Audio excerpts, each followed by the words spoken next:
Bionicle.com presents new Bionicle Heroes.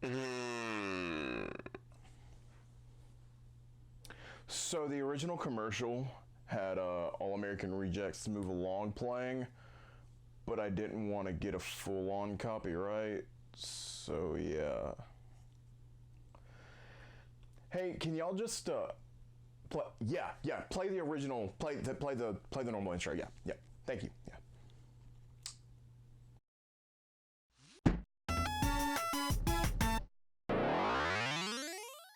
Traveler's Tales, the people responsible for this. God, I love this game. Oh yeah, they also did all these. Anyway, in 2006, Traveler's Tales with a team of 20 to 25 people made a Bionicle. I am so proud of them. They didn't even use an instruction booklet. This game, unlike the last Bionicle game I looked at, it is not canon to the main story. It's very loosely based on the 2006 storyline, focusing on the Toa Inika and the savage beasts, the Piraka. By taking the engine of their previous LEGO game, LEGO Star Wars, and adding to it, they pushed each platform to its limits. At least that's what they say they did. There wasn't really a focus on story. They mainly focused on gameplay and graphics, which isn't really a bad thing. However, because of this focus, things were cut. You were going to be able to make your own Bionicle OC, you can't do that. There's barely any voice acting in this game, and there is absolutely no multiplayer, at least in the console versions. Yes, you heard me, console versions. There are 3 versions of this game. The console version, the Game Boy Advance version, which, side note, was actually made by a completely different team, and the DS version. But today we are looking at the console version. More specifically, the GameCube version, because I love the GameCube. Yes, I do have a problem, and no, I will not seek help. Alright, so the story of Bionicle Heroes is, just watch this. Are you our savior? Everything is run amok here, see? Our island has been invaded by the 6 Piraka. It's transformed all the island's inhabitants into all kinds of strange, spiteful creatures. Beat the Piraka to return Voyanui to peace. Yeah. That's it. Look, I told you there was not a focus on this story, okay? Anyway, so you travel throughout the game as the 6 Toa Inika. You'll go to the 6 matching regions: Earth, Rock, still confused what the difference is on those, Fire, Water, Wind, and Ice. The formula for each area goes: first level, fight the corresponding elemental Rakshi. Yeah, remember those snake guys from the last game? They're back. Second level, go collect Big Green Orb. Man, this grocery list is really weird. Third level, you go kill the Piraka's generals. These characters in the actual sets were more like side characters, I think. To be honest, I only ever got the main bad guys and the good guys growing up. However, it was kind of nice seeing these really awesome characters and models brought to life in some shape or form. God, I wish I had these guys. We have such hits as Spider, Girl, and Axe. The fourth level, you go kill the corresponding area's Piraka. After each time you beat and behead the Piraka, a man named Vizon, who is fused to a giant spider named Fenrak, comes and attempts to take the Piraka head, but you beat him. After completing all 6 levels, the bottom floor in the center of the hub opens up, and you go down and beat Vizon and Fenrak, and we're done. Yeah, you can kind of just do whatever world in whatever order. It's not really picky. The gameplay is third-person shooter, and as you play, you can freely switch between the 6 Toa Inika as long as you have found the correct mask. And as you go through each level, you'll find 5 silver canisters and 4 gold ones. These 5 silver canisters give you an enemy model, which you can go look at in these cages above the level hub, and the 4 golden canisters contain key items to Bionicle's world history, such as the masks and whatnot.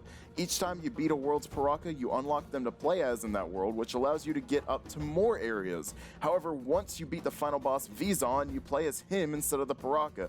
Vizon allows you to go do all the Paraka specific things along with some new things. One of the biggest problems this game has is to progress in the levels, you'll find multiple sections where you'll collect the pieces Bionicles are made out of, which are called Lego Technic pieces. Once you collect enough, you'll enter Hero Mode. You then use Hero Mode to activate these giant golden constructs to progress. You'll do this in every section of every level and every boss, and it's boring. Oh, it also makes you invincible and it lasts forever. Another problem is the focus on Toahuki is annoying. He's the only one who can make normal constructs, so every other second you're switching back to him just to build something, which is very often. The technic pieces you collect can also be used to upgrade your characters. You can give them a new ability, give them stronger armor, and a stronger weapon. You want to at least get all the abilities so you can reach canisters and weapons, because this game likes to throw a lot of enemies at you at once. Especially get Toa Nuparu's weapon, because while he is slow, his fully powered up attack is a nuke, so do with this information what you will. Also, I really like it when you stand idle and this happens.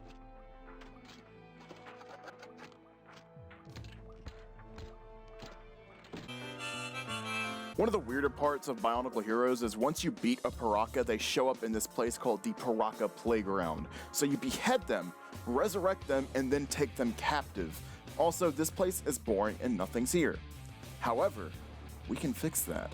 At the shop, you can also use your money to purchase things for your new pet Parakas to play with, such as sandcastles, a bar, dance floor. I am so glad they are happy. You can also use your money to buy 3 extra levels, which are very expensive even if you buy the 50% off ability. You can also buy hints. Let's see what they got.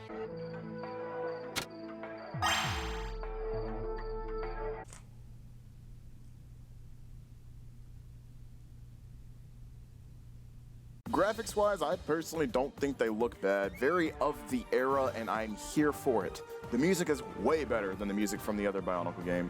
There's some catchy tunes in here, but man, I hope you like the Hero Mode music, because again, you're gonna hear it a lot. One thing I'm upset about is they didn't include the Paraka rap, "This is so fucked." Yo, yo, Paraka. Yo, yo, Paraka. The gang on the loose, nothing you can do, the beast on the move. Bionicle Heroes did not review well on consoles, but this is what you get when you decide to release a game the same week that the Wii and PS3 come out. The most common complaints being, of course, the fact that 3/4 of the game you're in hero mode, and a lot of people didn't like the lack of story, which I totally understand. I enjoy stories to games, and I love being told a good story. The DS and Game Boy versions were apparently liked much more, with the DS version being an FPS and holding up to Nintendo's Metroid Prime Hunters. Yo, I rap to the beat, the gang is on the loose, Paraka in the street, that's a lot of heat. The trigger, tracer, drifter, the snake, the beast, the bully, all that makes Paraka. Yo, yo, Paraka. Paraka, go Paraka. Paraka, go Paraka. I've already dug myself deeper into this Bionicle hole. Ugh. I guess I just better keep going. It's not like I have anything better to do.